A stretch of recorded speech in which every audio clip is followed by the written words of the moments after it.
Welcome to Hatman Strikes Back Daily Boxing News. I was watching this interview the other day with Xavier Miller, the former trainer of Dylan White, and he was talking about how trainers don't get paid enough in boxing. Because think about it, managers get about 15% or more, promoters get like 20% or 25%, but the trainer, the guy who's with the fighter day in, day out, who puts in all the hard graft, only gets paid 10%. Now, of course, fighters could choose to pay their trainers more than 10% if they wish. The problem is, it'll be very difficult to find a manager or certainly a promoter willing to take less than their standard cut. So if you want to pay your trainer more, you have to take that into account. Personally, I think that the percentage managers and promoters get is too high. Regarding trainers, I think it should be performance-based. If you give them a 10% baseline, but the fighter's winning all their fights, then maybe you raise it. I don't know. I'm thinking off the top of my head here. Anyway, in another part of the interview, the interviewer asked for Xavier Miller's thoughts on Anthony Joshua's comments in the corner before the 5th round against Daniel Dubois, where he said, he's.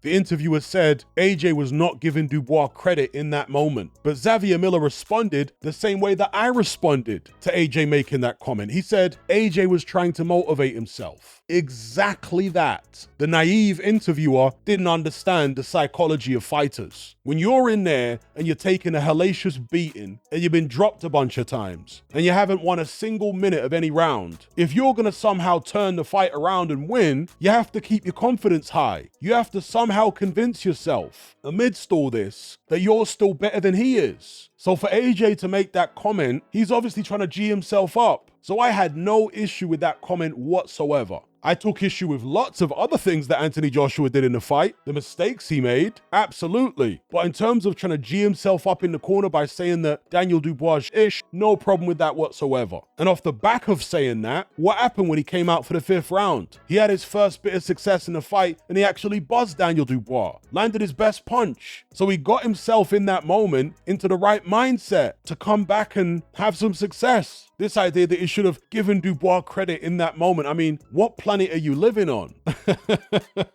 You can give him credit after the fight. During the fight, you're in battle mode. You're not thinking about giving your opponent credit. So anyway, it's an interesting interview. I recommend you guys watch it. Link in the description. But before you go over there, make sure you like and share this video and subscribe if you haven't done so already. And I'll catch you on the next one. I'm out.